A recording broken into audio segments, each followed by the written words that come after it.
Well, good morning. Today is January 11th, and I'm here with Matt Marmestein, and we're both in our Lincoln building, which is a historic bank building, formerly Bank of Italy. And today's update in our podcast, we're going to talk about, you and I, Matt, are the Feds. And the stock market seems to be entirely about the Feds.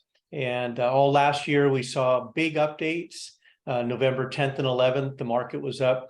The NASDAQ was up 9.3% in 2 days because of announcement that CPI had dropped and was its fourth consecutive month of declines.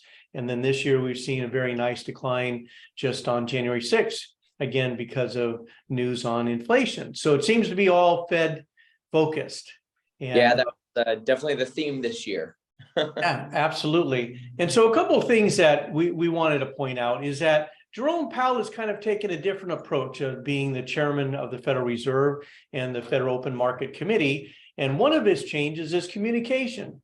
In fact, what he said on June 2018 in a press conference is that beginning January 2019, he would be holding a press conference after every Federal Open Market meeting, and there are 8 of them a year, which is every 6 weeks. And so that was a difference. He wanted to communicate. Also differently is he doesn't have long, elaborated speeches. They're actually quite short and to the point. So if you are not paying attention, it's hard not to know what Jerome Powell and the Federal Reserve targets are, and their target is inflation being down to 2%. So that's kind of where the focus has been with the marketplace, right, Matt? Right, correct. Yeah, I think one thing that you really should be listening with Jerome's new policy is that he's going to tell you what he's going to do. It's not rocket science. There's no guessing involved. You sit down when he has those meetings, you listen to the announcements, and you figure out how that's going to dictate the market. And I think that's a great thing that he's doing for us, better communication, and it can give us a lot of ammo when it comes time to, look at the market and figure out what we want to do next. Yeah.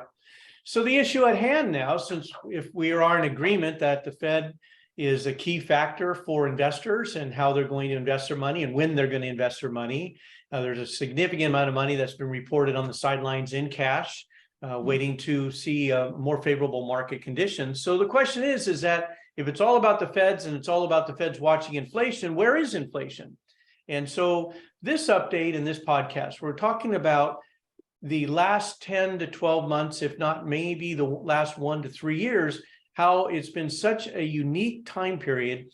And more importantly is the concentration of some of these events where interest rates for mortgages went up 100% in 180 days. In 34 days in 2000, from February 17th to March 19th, the S&P dropped 34%. I mean, at very high levels of volatility and fluctuation in a very short period of time. And what that does is it skews reports, because what the media reports on is year over year. No one really likes to look at month after month because it's, 30 days is kind of hard to establish a trend. So they tend to look at year over year. And any year over year data is going to be skewed until you're 12 months past that anomaly period. Now, the stock market dropped 34% in 34 days in 2020. It didn't take long for that bubble to go away in reports. However, inflation is different. And with inflation during 2021 and going into 2022, it wasn't until the summer that the real estate market specifically started to slow down. And oil prices, which gas prices peaked at $8 in some parts of the country, are now down to national averages of $3.50. And some areas in Texas, $2.50. So we're still in that time period that year over year is just not going to look very strong. And so I believe the Feds are much more cognizant of the slowing of the economy and slowing of inflation. And part of that I refer to the Feds raising the rates 0.5% in December instead of the previous 5 times of 0.75%. So that's the first acknowledgement or concession of raising their interest rates. The other factor is that we are indeed seeing, you don't have to be an economist or reading the Wall Street Journal to look around you and see house prices are not moving. And houses are the number one investment that people make, number one source of discretionary spending, whether it's for remodeling their home, doing their landscaping, putting in carpet. And so if your activity of home sales has dropped dramatically, that consumer spending is going to drop, and consumers represent 2/3 of our country. So if consumers are spending less, and we know house prices are not going up, we know oil prices have come down. Again, you don't have to be a rocket science here to recognize the economy must be slowing down and inflation must indeed be slowing down. And that's indeed what our point is here, is that year over year numbers still don't look good, but the last 5 months have been a pretty dramatic slowdown of inflation. And what we're getting to here is the potential that the Fed target of inflation at 2.5% or 2%, we might be closer there than people think, and certainly what the media is reporting. Wouldn't you concur with that on the real estate? Yeah, absolutely. We've seen the slowdown in real estate. We've seen the slowdown in material sectors even. We've seen the slowdown in shipping prices. So we know that it's coming. Like you said, it doesn't take a rocket scientist. And yeah, inflation is like a train, right? You have to slow it down. And sometimes you have to put big blocks to slow it down. Right. But effective, but it's still a train, and it takes a long time to slow. Yeah, and if that train is 200 cars, it's going to take a while. I mean, you just don't hit the brakes and stop. Right. We have a $16 trillion economy. It just doesn't stop on its brakes. Now, there's another component here that we wanted to talk about, is that it's not just about the Feds raising rates, slowing the economy down. There are other anomalies that took place that are not the factor now. Supply chain, for example, is a big factor, that when you cut out supply and demand, even if demand stays the same, prices are going to go up. And when demand increases, it's even more alarming. And Matt, you and I are talking about your brother as a car salesman. I mean, he couldn't sell cars fast enough. Right. And prices, what did you tell me? Prices over MSRP? Yeah, we were talking, these are just, Toyotas, regular family cars, great cars, don't get me wrong, but, we're talking 20,000 over MSRP, and people are clamoring, racing down to the store just to be the first one there, almost having bidding wars on some of the vehicles in order to purchase them. I mean, it was insanity. And still with rates high, as far as finance rates, they're still paying over MSRP significantly. Yeah. And as a result, slower supply, greater demand, and prices are crazy. 20,000 over MSRP. Now, tell me what happened in December. Yeah, so it actually was about the midweek of November. Oh, wow.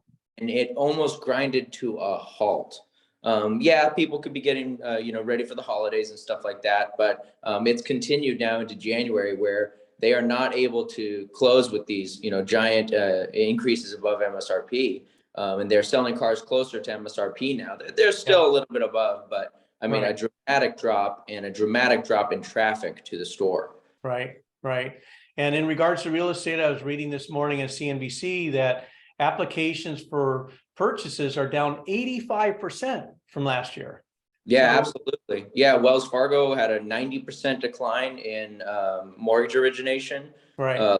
Lennar, for example, they sold 5,000 homes at a 25% discount to hedge funds recently. Yeah.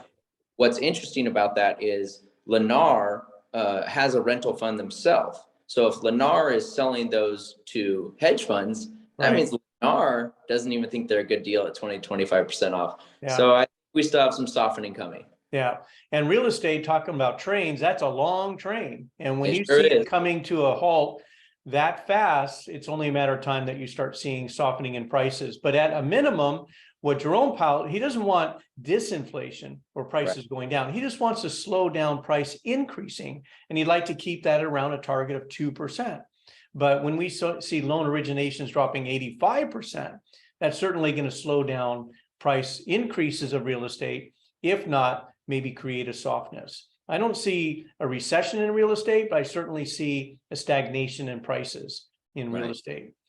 Mostly because no one wants to give up their 2 and 3 and 4% mortgages. They're not going to sell their house. Yeah, exactly. That's what we talked about last time, right? Yeah. So let's talk about an article you and I were talking about in Wall Street Journal about Alan Blinder, who is a well-respected economist, professor of economics and public affairs at Princeton. He also served as vice chairman for the Federal Reserve 1994 to 1996. And he had an op-ed last week in the Wall Street Journal, and it was titled, and you can kind of guess his story just on the title, is "What if inflation suddenly dropped and no one noticed?" And what he talked about, exactly what we're talking about, is year-over-year numbers don't represent what's happening in a more recent trend. And certainly 1 to 2 months is not a trend, but he's now going back to September and October, where inflation, even August, where inflation in a number of aspects of the economy have indeed come to a greater slowdown, if not overall. And he projects in his report that inflation is now in the 4% range, and certainly not the 7% that everybody's talking about. And he puts the last 5 months inflation CPI at 4.7, and the personal consumer expense inflation at 3.7. So it's definitely on the right path. And so what that means to us and what that means to you is that we may be closer to the beginning of a next positive uptrend in stocks, as we're getting closer and closer to the target dates the Feds are looking at, which would be a time the Fed stop bumping rates. And rising interest rates is a drag on investments. It's a drag on companies as their debt pricing goes up. It's a drag on individuals. And so understandably, the concern of investors not interested in jumping in the market right now, because everything is reducing profits. But we start seeing that reverse or stop, and then we might see a much more receptive investment marketplace. Yeah, I agree. All right. Well, the last thing I wanted to mention, I write about this every year, is a Santa Claus rally. So here we are, January 11th, and there are actually 3 components of the Santa Claus index, or several different kinds. The one we're going to talk about is what is called the 5-day early warning system, Santa Claus. And that is the first trading days of January. And so we've passed those 5 trading days that ended on Monday. And as a result, if it's positive in those 5 trading days from the 1st to the 5th, then 84%, 83% of the time, the market ends positive for that year. Wow. And then 83% accuracy, and the average return is 14%. Wow. So how did we do? Well, in the first 5 trading days of January 2023, the S&P was up 1.37%, so that's good.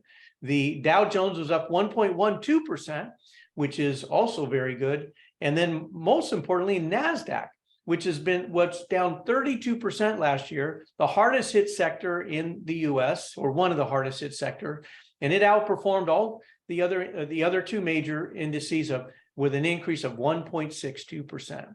So the scorecard is 3 for 3. All indices ended positive in the first 5 trading days of January 2023. And let's hope, Matt, that we have a positive return in the beginning of the next stock market up year. Anything else, Matt, you want to add? No, I think that covers it. That Santa Claus early warning barometer is hilarious. I love it. Yeah. And it's hilarious how accurate it is, year after year. Yeah. Over the years, I've referred to many almost unrelated type of barometers, like the NFL versus the AFL winning the Super Bowl, hemlines on skirts for women. And it's just amazing, all these disconnected type barometers that have an amazing historical consistency. And the Santa Claus is probably one of the more consistent of all of them. So that's pretty cool. Well, that's it for today, November 11th. Our podcast episode 45. And so Matt and I, yeah, give us a call if you have any questions. We love to talk to you. Bye. Bye, guys.